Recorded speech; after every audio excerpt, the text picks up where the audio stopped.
Hola estudiantes, tengan todos un muy buen día. El día de hoy vamos a empezar con el desarrollo del curso de trigonometría. Como primer capítulo veremos sistemas de medición angular. Vamos a recordar un poco acerca de este tema. Primero que nada tengo que recordar qué significa el ángulo trigonométrico. Un ángulo trigonométrico es aquel que se genera por la rotación de un rayo. Y esta rotación origina un sentido. En el ángulo trigonométrico vamos a encontrar dos sentidos, ¿sí? El primero, que es el giro antihorario. Por tanto, el ángulo va a ser positivo. Si te fijas en la figura, el sentido de rotación de este ángulo me indica que está girando en contra de las manecillas del reloj. Por eso que se le llama así. Y el otro sentido que encuentro es el sentido horario. Y a esta denominación, el ángulo coge signo negativo.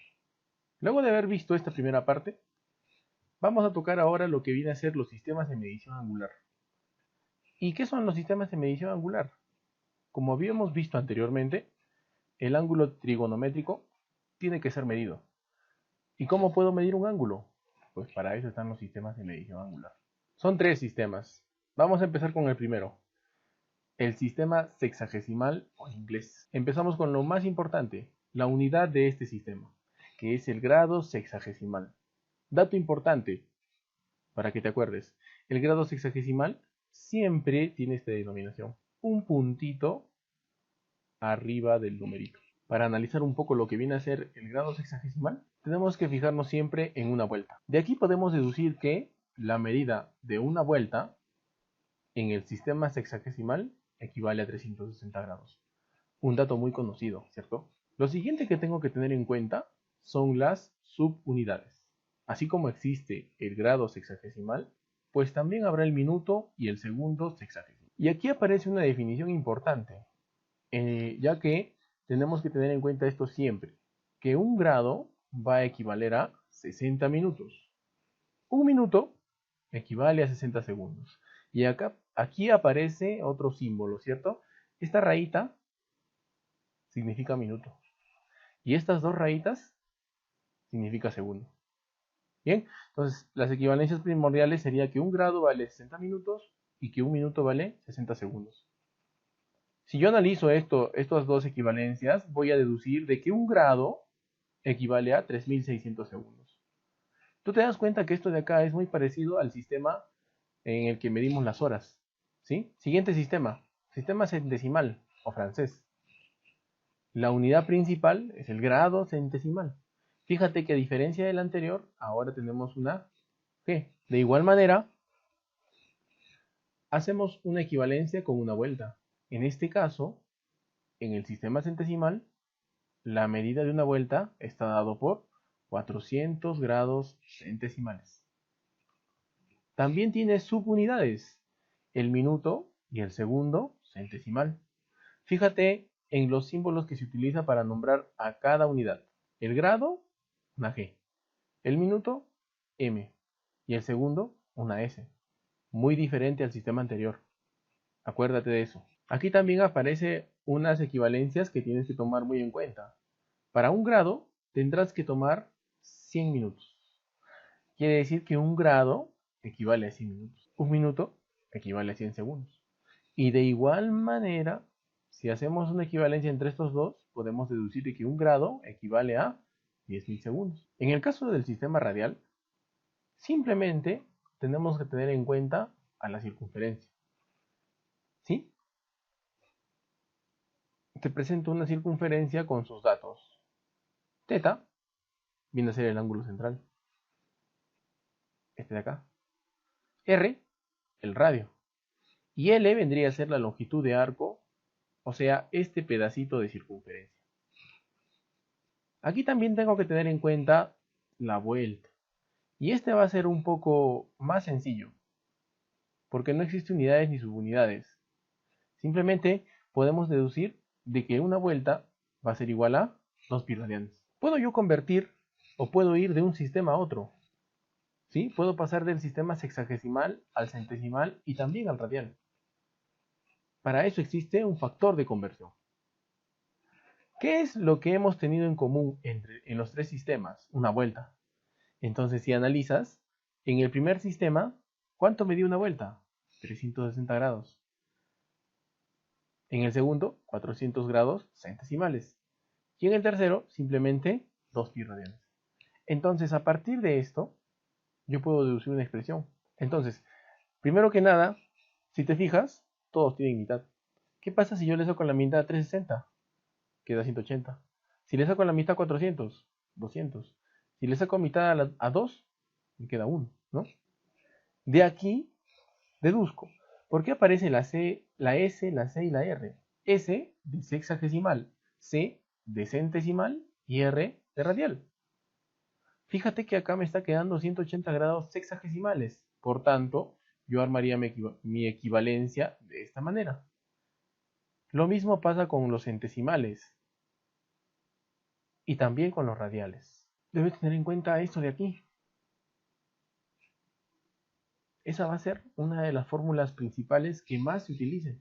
Fíjate, si yo simplifico el 180 y el 200, voy a llegar a un punto en el que simplemente me va a quedar S sobre 9, C sobre 10 y 20R sobre pi. Por ahora no te hagas problemas en la simplificación. Simplemente utiliza eso de acá. De esta expresión yo puedo llegar a esta. Por tanto, esta vendría a ser, la segunda fórmula. Si yo igualo esta expresión a un k, ¿y por qué hago eso? Porque en magnitudes, que vienen a ser fracciones, me conviene tener todo en función de una constante. Entonces, si igualo cada una de ellas a una constante, puedo obtener esta tercera expresión. Mucho más sencilla. S es igual a 9k. ¿Por qué? Porque este que está dividiendo pasaría multiplicando. Lo mismo con C y lo mismo con R. En este caso pi pasaría multiplicando y este 20 que está multiplicando pasaría dividiendo. Entonces quiero que te fijes acá. Tienes una primera expresión, o llámalo fórmula. Una segunda expresión, llámalo fórmula también. Y una tercera expresión. Pero si te das cuenta, estas dos nacen de esta. Continuamos con el sector circular. Para hablar de sector circular, tenemos que tener presente lo que es una circunferencia. Dentro de la circunferencia se va a presentar una longitud de arco. Entonces, fíjense, si yo analizo una circunferencia que es como lo tienen ahí, ¿cuál será la longitud de arco? Un pedacito de esa circunferencia. Cuando digo la palabra circunferencia, me estoy refiriendo a toda la circunferencia. Entonces, longitud, ¿qué cosa será? Simplemente un pedacito de esto. ¿Cuáles son las partes de un sector circular? Siempre va a haber un ángulo central. También tiene que haber el radio, que fíjate que es el mismo, y L. L va a ser la longitud de arco. ¿Cuál es la fórmula general? Está acá. Longitud es igual a ángulo por el radio. AB entonces viene a ser el arco AB. R es el radio. Θ es el ángulo. Y L vendría a ser la longitud de arco. L es la longitud de arco. Perfecto. Siguiente. Área de un sector circular. También aparece el área de un sector circular. ¿Cuál es el área de un sector circular? Si el anterior simplemente era un trozo de la parte de afuera, ¿qué cosa viene a ser el área? Pues todo lo que está pintado de verde. Y fíjate que son las mismas partes del anterior, ¿no? Sigue habiendo un radio, sigue habiendo un ángulo y sigue habiendo L. ¿Sí? Solo que ahora nos vamos a enfocar en la parte pintada. Entonces, si ya está pintado eso, hay tres fórmulas para encontrar esa parte pintada, que se llama área, ¿no? La primera, la que se utiliza a veces, es esta de acá, en donde solamente vas a necesitar ángulo y radio. Va a haber algunos ejercicios en los que no tengas ni ángulo ni radio, pero tengas el radio y la longitud. Entonces utilizas esta fórmula. Y otro problema en donde simplemente tengas la longitud y el ángulo. Entonces tienes tres fórmulas, tú tienes que ver o tienes que decidir cuál te conviene utilizar según los datos del ejercicio. ¿Listo? Entonces, si continúan, bueno, acá están las partes del sector circular, que son las mismas en realidad, ¿no? El radio, el ángulo y L, que viene a ser la longitud del arco. No varía nada, ¿no? ¿Cuál sería la diferencia entre longitud y área? La longitud es esta parte de acá, ¿no? Solo la partecita de afuera. Y el área es todo lo que está pintado. Para la longitud existe una sola fórmula. Y para el área existen tres. Trapecio circular. También aparece lo que viene a ser el trapecio circular. ¿Qué significa eso? Que ahora van a existir dos sectores circulares. ¿Cómo es eso? Fíjate acá. Primer sector circular que aparece, eso de ahí. ¿Sí? Olvídate de lo morado por ahora. Fíjate que solo hay acá, esta parte blanca, solamente es un sector circular, ¿cierto? Tiene su longitud de arco, tiene su ángulo y también debe tener su radio, ¿no? A este radio le podemos poner R. Pero también existe un sector circular grande, ¿sí? Que viene a ser el mismo ángulo, ¿no? Fíjate, es el mismo ángulo del sector circular pequeño.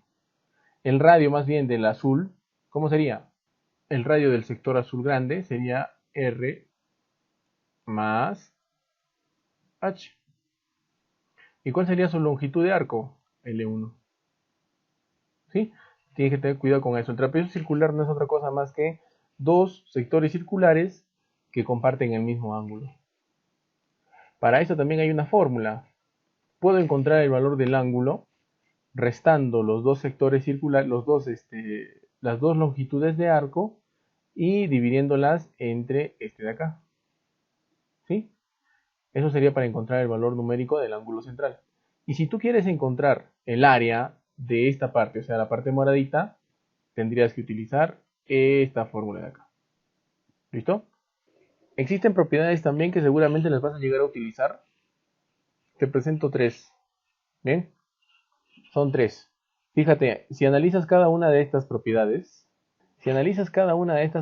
fíjate, L1 sobre A. ¿Qué cosa es L1? Es la primera longitud de arco. Y A vendría a ser su radio. Va a ser igual a L2. ¿Y cuál será su longitud, su radio? B.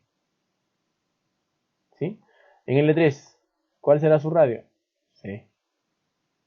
Entonces esta fórmula, esta propiedad la puedes usar cuando te convenga, ¿no? Fíjate en esta. Tienes un sector circular, cada una tiene su área, y simplemente ¿cómo relacionas cada una de estas áreas? Si tú divides el área 1 entre el área 2, pues será igual a la longitud de arco 1 entre la longitud de arco 2. Y lo mismo va a pasar con sus ángulos. Y la última y tercera propiedad que te voy a presentar, fíjate, está multiplicando de forma cruzada, ¿no? Como una X. S1 por S3 debe ser igual a S2 por S4. Entonces estas propiedades van a ser muy útiles. Seguramente en algunos problemas las vas a necesitar, así que tenlas presentes siempre. Como te has podido dar cuenta, el sector circular es más manejo de fórmulas, ¿no? Entonces hay que tener un poquito de paciencia con este tema. No es complicado, ¿sí? Entonces te aconsejo que te aprendas cada una de estas fórmulas, que no son muchas. ¿Listo? Ahora vamos a pasar con la resolución de problemas con respecto a este capítulo. Entonces vamos a resolver el problema 2 de la página 15 de tu libro. ¿Ya? Ahí tengo el gráfico.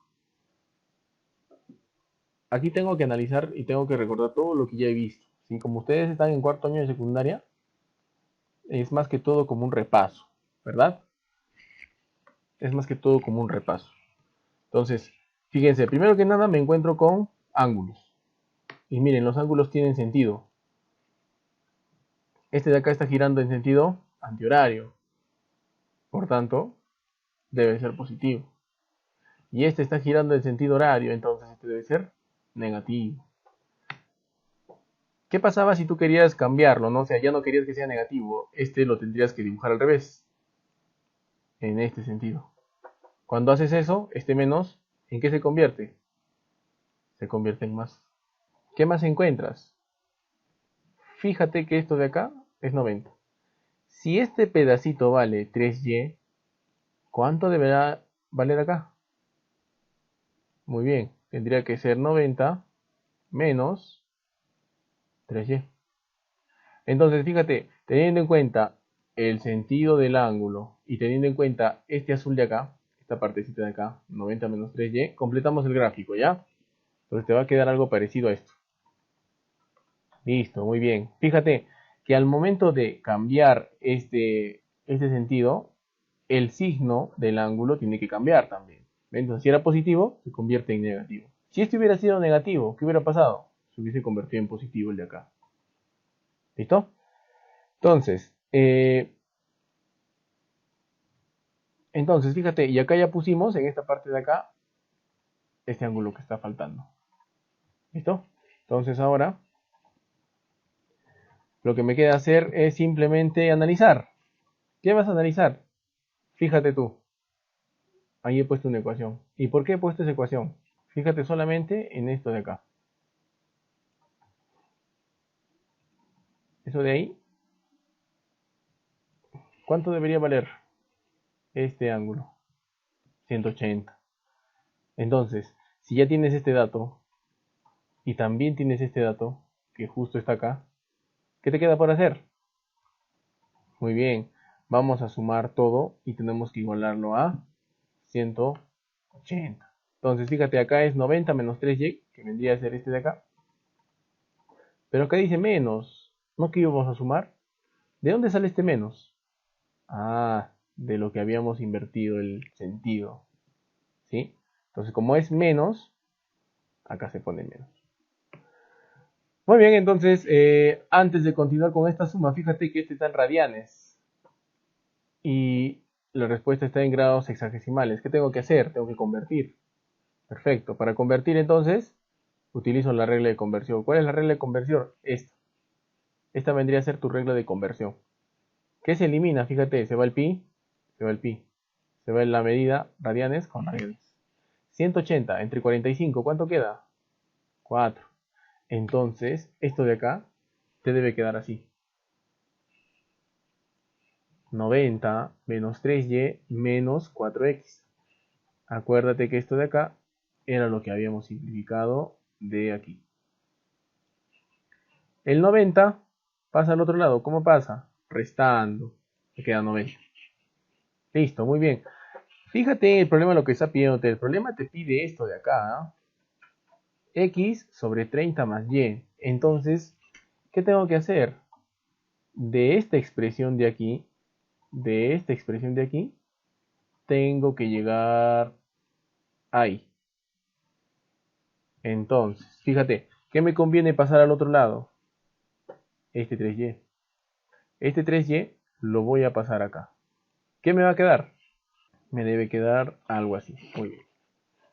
El menos 4x que queda ahí solito es igual a 90 más 3y. ¿Listo? Y ahora, fíjate, 93. ¿Sí? 93. Tienen algo en común. ¿Qué sería lo que está en común? Tercia, ¿no? Entonces, si tú sacas el 3, o sea, factorizas el 3, ¿qué te va a quedar dentro? 30. ¿Qué más? Más y. 3 por 30 más y tiene que darte 90 más 3y. ¿Sí? Acuérdate, esto se le llama factorizar. Entonces tú factorizas y te debe quedar algo así, ¿no? Menos 4x es igual a 3 por 30 más y. Muy bien, cada vez se va pareciendo más a esta expresión de acá. Entonces, para encontrar lo que yo quiero, ¿qué tengo que hacer? Fíjate que el menos 4, que está multiplicando al x, ¿cómo lo voy a pasar? Lo voy a pasar dividiendo. Y este 30 más y, que está multiplicando al 3, ¿cómo lo voy a pasar? Dividiendo. Entonces te tiene que quedar algo así, ¿no? X sobre 30 más y es igual a menos 3 cuartos. El menos es por el menos del 4. Entonces ya encontraste tu respuesta. ¿Cuánto debe salir n?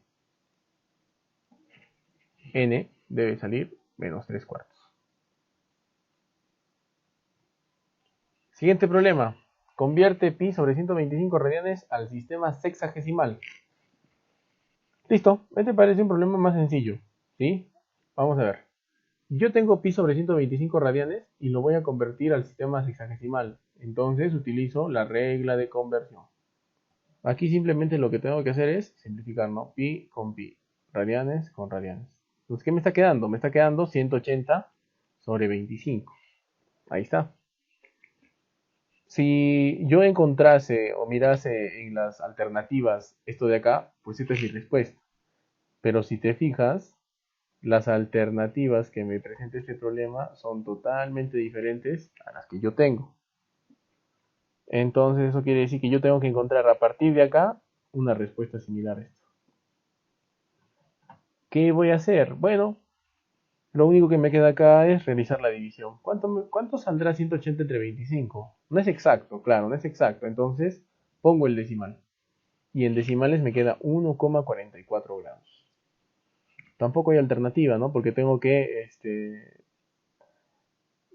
descomponerlo en minutos y segundos. ¿Cómo voy a descomponer? Ya está, muy bien, atento. Van a haber varios problemas que se van a parecer a este, ¿ya? El 1,44 lo escribo como entero y como decimal. ¿Sí? Fíjate, ahí está, 1 más 0,44. ¿Qué voy a hacer con el 0,44? Lo voy a convertir a minutos. Y para convertir es algo similar a la regla de conversión de los sistemas angulares. Fíjate, porque un grado, ¿cuántos minutos tiene? 60. Entonces ahí está. ¿Qué se va a eliminar? Fíjate, se elimina el grado con el grado. ¿Qué te queda? 0,44 por 60. ¿Cuánto sale eso?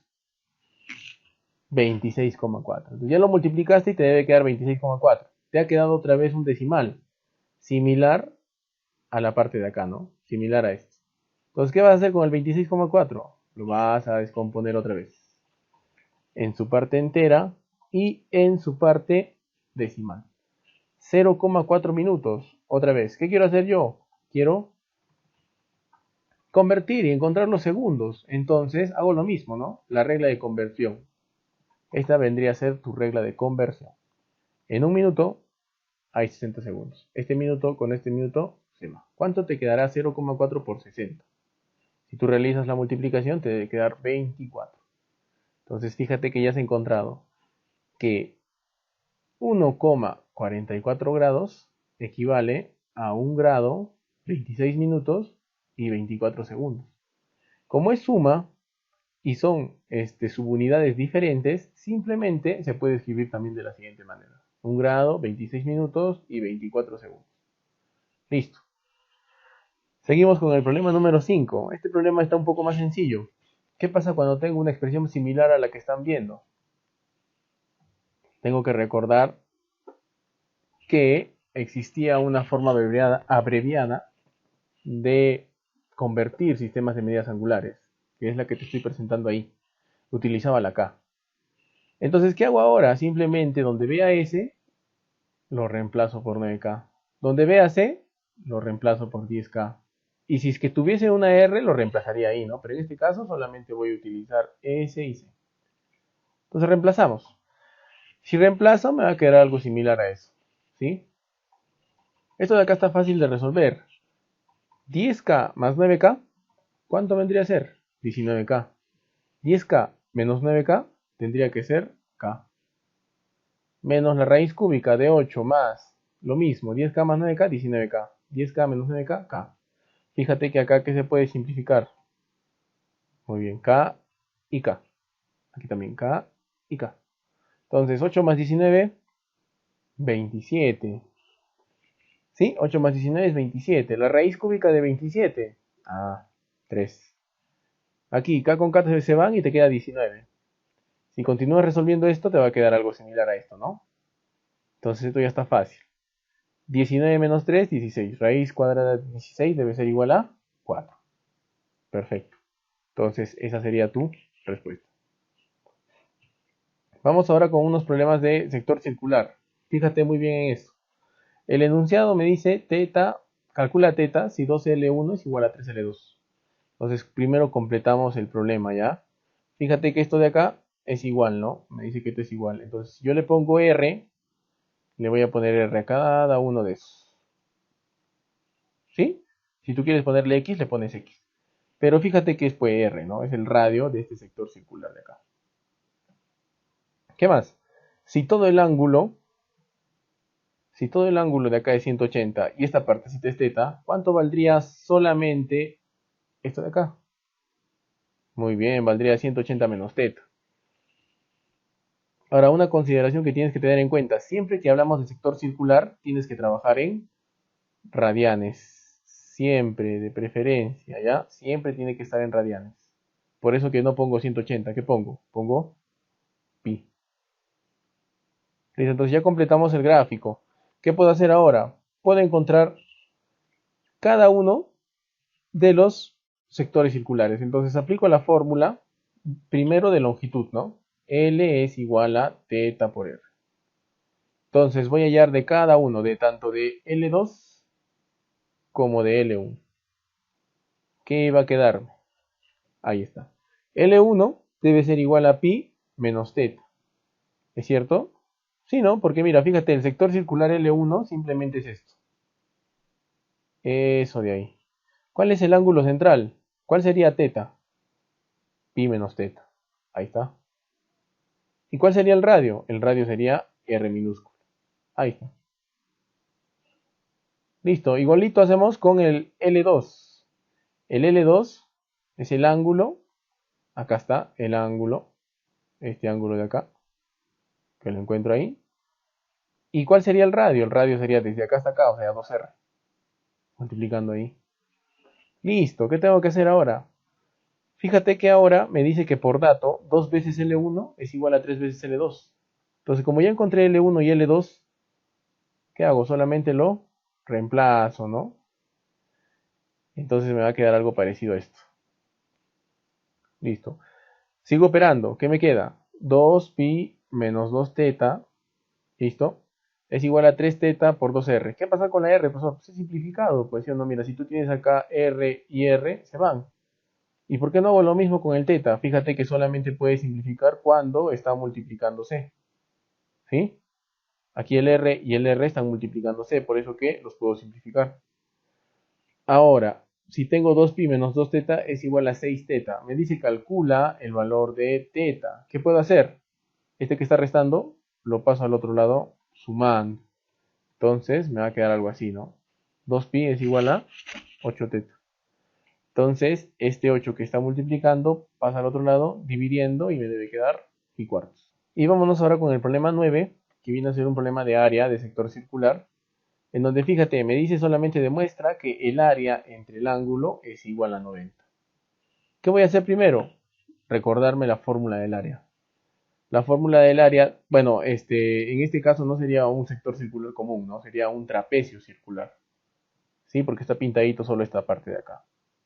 Entonces, la fórmula del área del trapecio circular ahí está. Simplemente sería reemplazar los datos. ¿Cuál sería L1? ¿Cuál sería L1? 3pi. ¿Cuál sería L2? 2pi. Entre 2. Listo. H. ¿Cuál sería H? 6. Eso me da 15pi. Lo mismo hago para encontrar el ángulo. Sí, había una fórmula para encontrar el ángulo.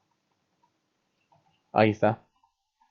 Ahora solamente me queda reemplazar L1, L2 y H. ¿Y qué me queda? Pi sextos. Listo, ya encontré S y ya encontré teta. ¿Qué me queda hacer? Dividirlo. Entonces, si tú lo divides, te va a quedar 15pi entre pi sobre 6. ¿Qué vas a hacer acá? La doble C, ¿cierto? Pero fíjate, el 15pi está solito. Y cuando estaba solito, ¿qué se entendía? Que simplemente era entre 1. Entonces, acá te queda pi sobre 6. Aquí haces doble C. Fíjate que acá se puede simplificar el pi con el pi y te queda 15 por 6. ¿Cuánto sería 15 por 6? Muy bien, 90. Entonces 15 por 6 es 90. Está demostrado entonces que esto de acá, ¿es esto de acá? Sí, ¿no? Ahí está. Queda demostrado que S entre teta es igual a